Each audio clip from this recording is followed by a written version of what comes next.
these are things that could be pushed through the legislature. He could sign them. And, I may disagree with the content of the bills that would be passed. And I've pushed back on legislative bills over the last several years as county commissioner, but I have never questioned the authority of the legislature and the governor to approve those bills. In this case, I absolutely disagree with the method being done. One person cannot act like a king.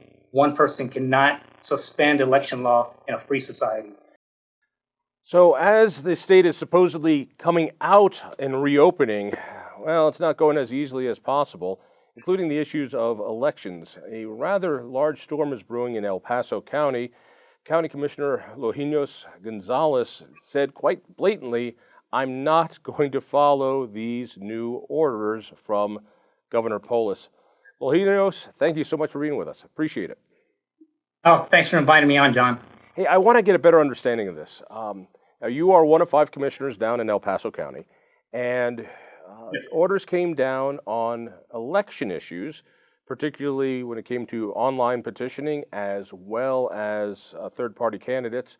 You made some pretty strong statements to the governor. What exactly were they? Well, my response was to the governor believing that one man can suspend election law himself was something that I believed to be totally unacceptable. And so I was compelled to respond, and the only thing I could do was protest in such a way that he could understand this is a very significant overreach by the governor. And so I said, I will not comply with any of your COVID-related executive orders until the governor rescinds the suspension of election law, which, again, one man should not have the ability to do. That's a pretty strong stand. You're not saying you're not going to follow just the election laws. You're not going to follow and comply with any of his executive orders around the COVID issue until he fixes what you consider to be unconstitutional orders on elections. Do I have that right? That's correct. And the problem is he has pushed the limits on additional executive orders. He immediately, 2 days later, circumvented the state legislature in determining how he himself was going to spend the $1.67 billion in CARES Act funds that the state received.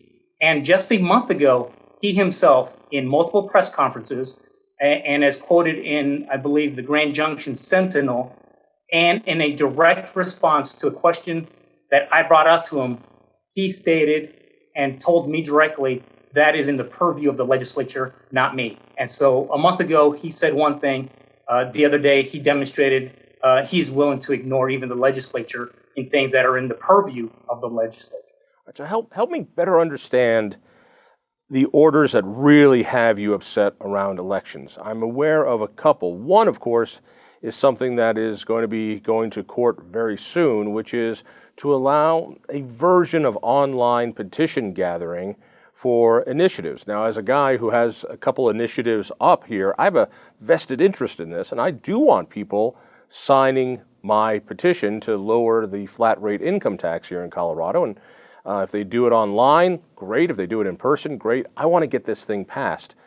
The governor's order, as I understand it, allowed for a mechanism that I don't think is an easy mechanism to allow some type of online signature gathering for this. What's your beef about that? So my concern here, again, it's one man making the changes to election law. But in this case, it's important to note, is it easier to get on the ballot?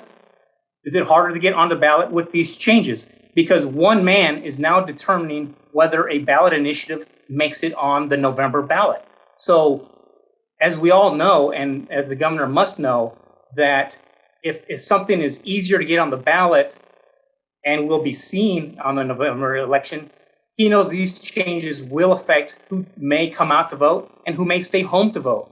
We all know the person, the people, and the ballot initiatives on that end of year election helps determine who does and who does not come out to vote. So again, am I understanding you right then?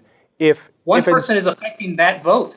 But if instead he signed a bill into law, an emergency bill into law that changed these election laws, you'd be okay with them?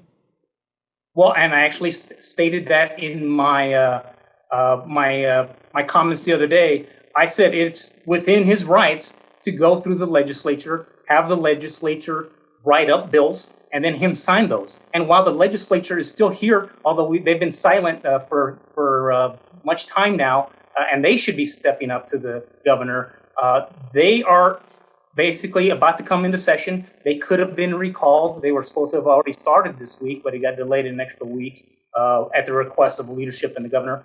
They can come in, pass the exact same thing. He can sign it. And at the very least, the people's chamber got to make the recommendation. The people who represent, or the legislature who represents the people, would have had a voice. And that means the people would have had a voice. So again, for you, with it's executive orders, one man is making the changes. It's not necessarily the changes. It is the authoritarian way in which these changes are being made that concerns you. Absolutely. This is not a fiat. Somebody can't just write a new law on the whim and then state he has the authority to do that. And so that's why I'm pushing back. Again, these are things that could be pushed through the legislature. He could sign them. And, I may disagree with the content of the bills that would be passed. And I've pushed back on legislative bills over the last several years as county commissioner, but I have never questioned the authority of the legislature and the governor to approve those bills. In this case, I absolutely disagree with the method being done. One person cannot act like a king. One person cannot suspend election law in a free society. When you say if he doesn't rescind these, you're not going to comply with any of his executive orders, are there any of his executive orders you find either reasonable or legal? I mean, he has for 2 months now been making lots of executive orders, many of which I personally support, many of which I do not. And a lot of them I question whether he has the authority to do. Do you believe he has the authority to do none of those? No, I do believe he has the authority to do some of those. I think he's been in the gray area, and as we all know, legislatures and throughout the government, the federal level, play within that area when they pass laws, and then they get settled out in court.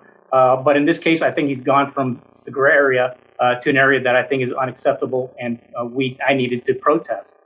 In terms of the one, I absolutely think he's also maybe had gone out of the gray area is the against the churches. He has not allowed churches to reopen, and I believe that is an area that I think he's overreached as well, and that's an area that needs to be addressed. We will see what happens when he signs his next executive order, which I assume he will do, extending in some method restrictions, and we'll see what the residents of Colorado, what do they say? Do they push back on some of these? But I think I have not questioned his authority to do some of these, but I am questioning a couple of them. One of them, I think, deals with churches, and then this new one where he's clearly acting as one person changing election law.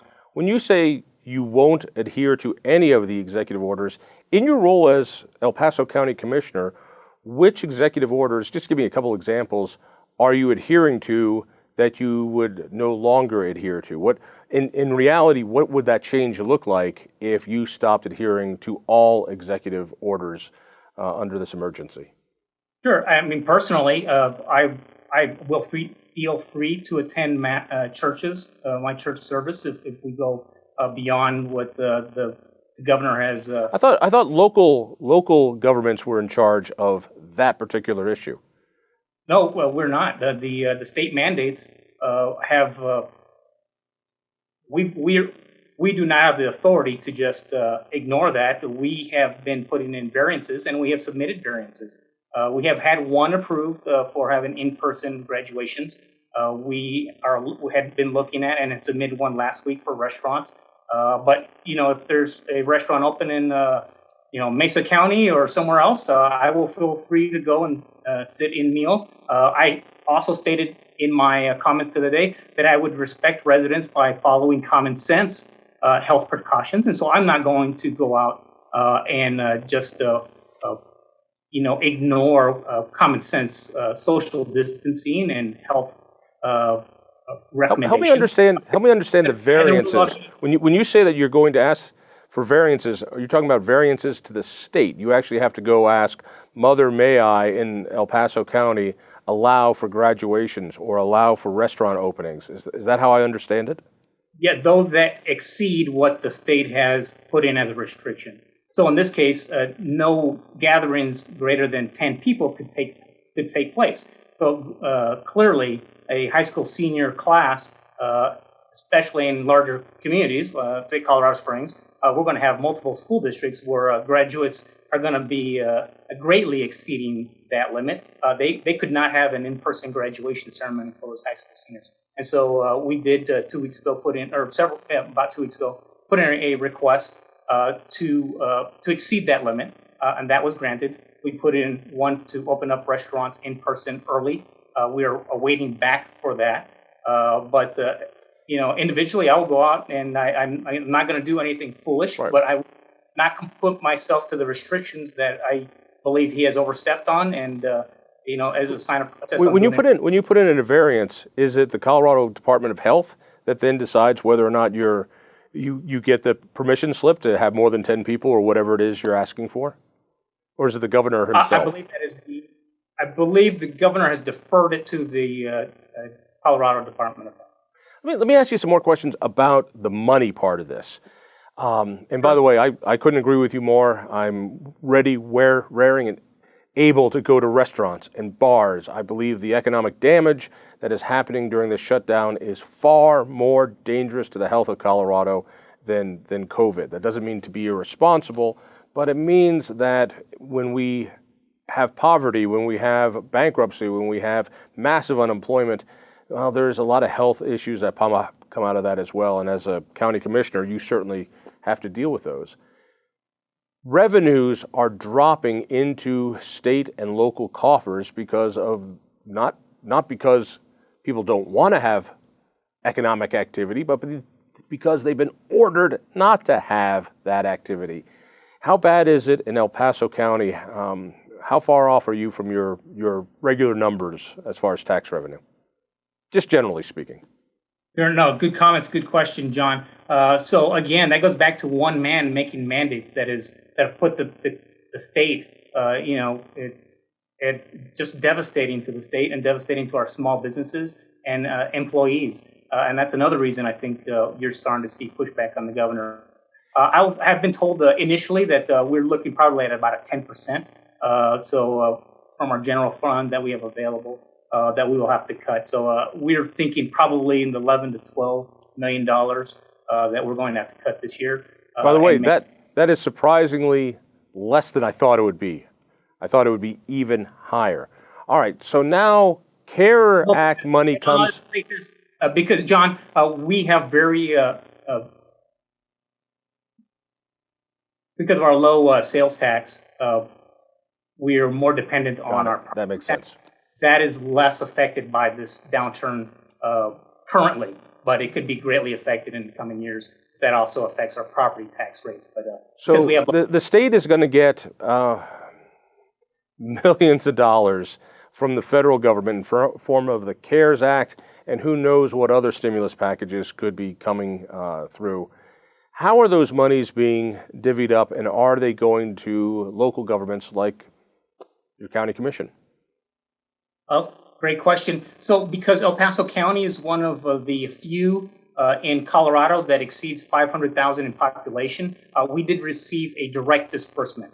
And the first thing we did 3 weeks ago is we decided as the commission board and in discussion with everybody locally and our businesses and local leaders, we said, hey, we need to provide a share of this back to the local municipalities to help out our municipalities, make sure they're taken care of as they also recover from all the shutdowns that were... For people who might not be following that, so we've got the state government, we have large counties like yours, but also inside that county are a whole bunch of other districts, including cities and towns.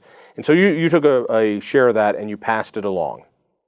Yeah, so we passed it to them, and then amongst what we kept at the county level, we are also separating a portion that we will be utilizing for small business owner grants, trying to help out our local communities, help out those employees and the owners to see how we can help them maintain jobs and maintain their businesses. What's your understanding of how the state is going to divvy up and spend what the state is getting. They could move a lot of that down to the local governments where most of Colorado government is, or they can use it in the state government.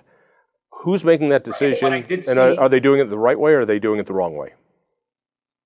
Well, I think his methodology in circumventing the legislature is not the correct way. And I do ask, I pray that the legislature takes a stand and recovers their due authorities as a co-equal branch in state government. But the governor did indicate he has already chosen himself what areas in the state budget that would go to backfill and support.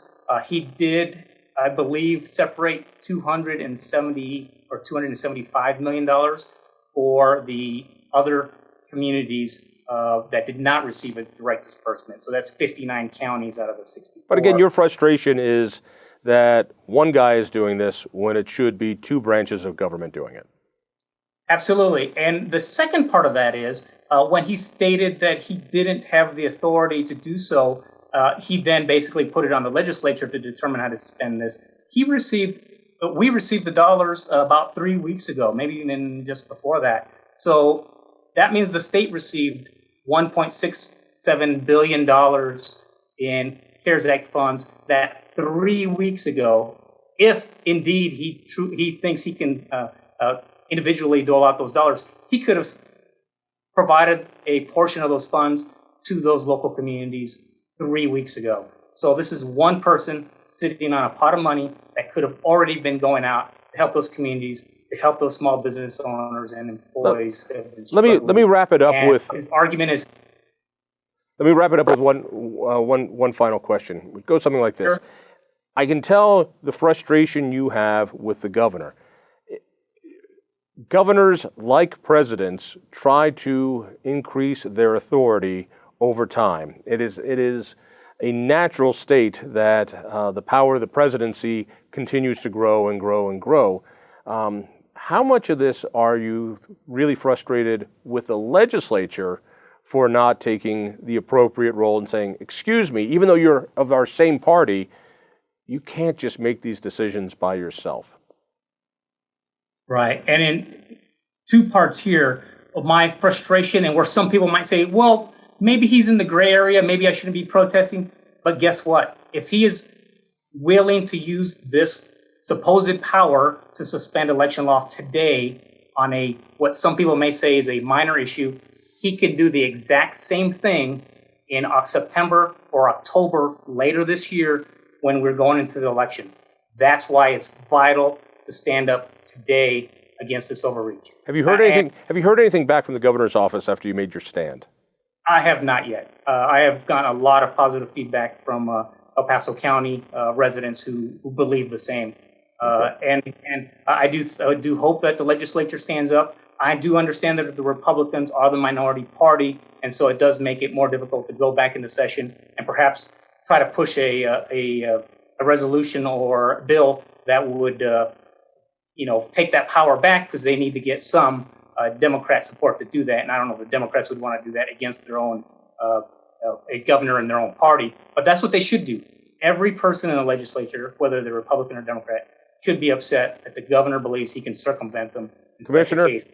Thank you for what you're doing. I just hope that more business owners, more individuals, more citizens everywhere start standing up to this lockdown and fight for our right to run our own lives and to peaceably assemble and to worship and to do the things that are in our Bill of Rights that we should be able to do. So I'm grateful. Thank you for all you're doing. We'll talk again.